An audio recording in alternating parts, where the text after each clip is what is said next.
Boom, boom. How's going? How's going? Yay! It is TJ again, and so I just decided to do a prompt video. This is prompt go live, and this has got nothing to do with anything at all. But this has been a little bit heavy on my heart because I'm getting like a few people coming through to me telling me about their families getting into the way of their dreams, right? What do I mean by that? I basically mean that there's a lot of people that are coming through. They say, TJ, I want to jump into property. I went to my uncle and my uncle said A, B, C, D. I went to my aunt said A, B, C, D. And I just want us to talk about that a little bit. And I'm in my office right now, and I was just about to break and take a young walk. But I decided that let me just do this short video here, and I just want to tell you guys from an experience, right? What am I talking about here? The fact that your family can actually kill your dreams, right? It's something that can be very factual, and I want to give you guys a few tips on how you can navigate that, because these things do happen.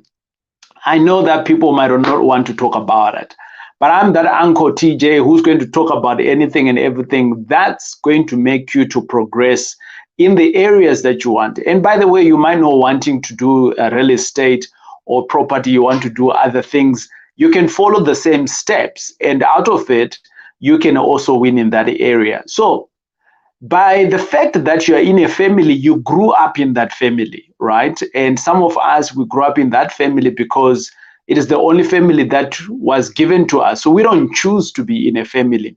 A family is something that by default, you're just born within that family. And for some people, you have had to choose where family is. Our history is not like a very good history. So people were moved from one area to the next and things like that. And all of a sudden, you have people that you call family, but they're not really your family. Or potentially your grandmother was like my grandmother. You've got uncles and aunties that you can't actually define that these are your relatives and how are you related. And I have those as well, but they are still family. So the thing about it is that once you hook on to something that is going to excite you, and this is where I'm going to talk to, the time that you meet someone out there and you're thinking that this someone is someone that I like, the first thing that you want to do is to introduce them into the family, right? That's the first thing that you're going to do. And when you introduce them into into the family, if they are accepted, you're going to be like, yeah. So it's kind of like an endorsement, right? And when you get endorsed, you kind of like feel good around it because my mom says, yeah, my dad is behind me, and my brother likes my girlfriend or my partner and all of those things. And we're always looking for validation. It is within people to look for validation. There is nothing wrong with that. That's how people are ingrained, right? So it's within us to look for validation. And validation comes in different, many ways. So once we are talking about that, and I just want to be real here with you, the fact that you're going to find a new love in property, chances are 9 out of 10, because you've got an aunt or you've got an uncle who seems to be rich in the family. And by the way, I say that they seem to be rich because not all aunts and uncles and so in our families who perceive themselves to be rich, who drives the 4x4s, who drive the Mercedes, who've got a big house, they are not rich, right? They are credit rich, which means that they just got a good job somewhere else. And what they're like middle class people. They go out there and they borrow from the bank and they live off from paycheck to paycheck.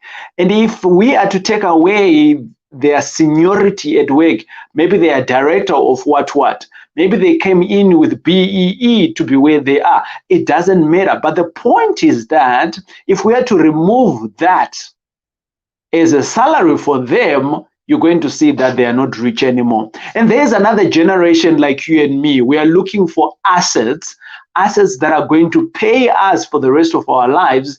And now you're going to your uncles and aunts, and you are now saying to your uncles and aunts, can I do this? Guess what's going to happen? And I'm going to tell you a real life story here. John went on to ask his Auntie Ntabiseng. And Auntie Ntabiseng, basically, they grew up in a township somewhere. And what happened was that when Auntie Ntabiseng's parents died, they left the house for the 5 of them, Ntabiseng together with their siblings.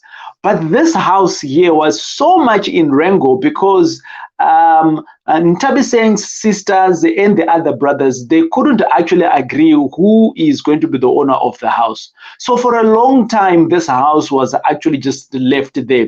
They had tenants, and these tenants vandalized that house. So guess what? The experience of Auntie Ntabiseng, who's now living in the suburbs, she actually does not think that real estate works because of a past experience on the house that they had in the township. The other uncle, we can call this Uncle Tabo. Uncle Tabo literally had a house that he also inherited from his in-law, and this time around he was given to be the custodian of that house. And unfortunately, he put in tenants. He never went to school, and now he's got tenants on the same property, right? And this uncle now, all of a sudden, they had back rooms and things like that. And they had some foreigners staying there, and they all think that foreigners, they come into South Africa and vandalize properties. But the reality is that he had rooms, 14 rooms on there, with 1 communal toilet and 2 kitchens. And people were living like pigs in there. And this is the reality of many of the properties or property investors who come before us. And then there comes you and I. We are trying to now make this as a business, and you're going in and you're seeing these opportunities, and you see these properties in Boksburg, you see them in Kempton Park, you see them in other areas of the country, and you think it's a good opportunity, so you buy these in these old neighborhoods. And then what starts happening? You start going home and you start telling them that, you know what, I'm now an investor and I've got this house. Guess what they're going to tell you? They're going to tell you it doesn't work. They're going to tell you you're going to lose money. Why? Because they have lost money, right? We are always going to be indicating to people on the realities of our past experience. And I wanted to tell you that this is the same reason why actually my partner and I came up with the M5 Property Varsity for like-minded people who are looking at things to do things differently, to have a community where people can come in and they can start learning the real thing. You don't have to do back rooms.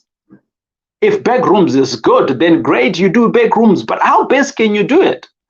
Can you do back rooms now, but with their own bathroom and their own toilet, self-contained units? Yes, you can. Are you validated? Do you have the right compliance to be doing it? Yes, you can follow that.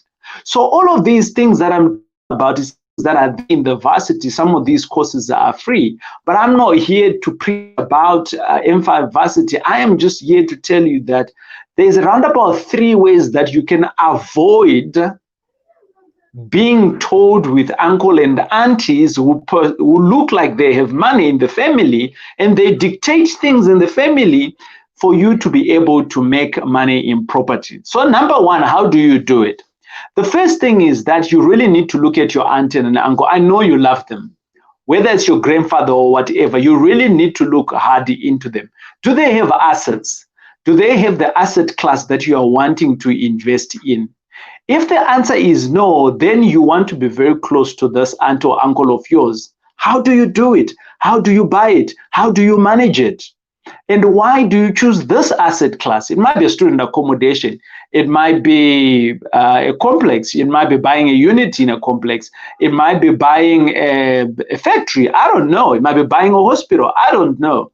But stay close to them and understand. That's the first thing. So the first thing is investigate whether, if they're giving you any form of opinion, are they doing the same? Because that's what we do in M5 Property Varsity. We do opinion, we give opinion, and sometimes we even give advice, right? For those that come through and do coaching and things like that. And if you are interested in doing coaching, just drop in the comments below. But this video is not about, me telling you about my products, what we do. I'm just telling you about how you can navigate your family thinking that property is not the right thing for you. So there's number one. Identify whether they too are doing the same thing that they're telling you that they cannot do. Number two, if they have done it before, did they inherit it? Or did they go and buy it? And if they did buy it, when did they buy it? What went wrong at the time? If they're not able to tell you what was wrong with it, it's because they haven't dealt with their own loss. If I can tell you how I lost 5 million in the business that I had in the chicken, I went back and I did a diagnose. I looked and I looked and I looked and I went back and I said, I should have done A, B, C, D. So I learned. So whenever you're losing, you're learning, right? So if they're not able to tell you that, it basically means that they haven't learned from that process. And that's why they're telling you that real estate doesn't work. If real estate doesn't work, how come there is a whole lot of people, millions of people renting? The company TPN, it survives on rental, tenants rental. That's what they do. They manage contracts and they have stats around it. If a big company like that can come to life by managing tenants across the country, how many? You look into the statistics in terms of tenants, right? Number three that I want to talk to you about is that when you have discovered that within your family, there is no one who is doing this. And by the way, I am like one of those people. In my family, immediate family, there was no one who was doing property. So I started looking outside my family. And there is nothing wrong with that. And I know some of you might be saying, in our family, we do things closely knit. Ango Raja, this is what he does. It's okay. But if there's no one who is doing that, look outside. And outside could mean M5 Property Varsity. Outside could mean someone else. Like every Friday, you see it on our channel on YouTube, M5 Successful Friends. We have someone that is doing property in a different area. You can literally jump on there and you can look for those individuals. They're here in South Africa. Reach out to them. They're on Facebook. They are on LinkedIn and things like that. Or some of them, they might be in your neighborhood, right?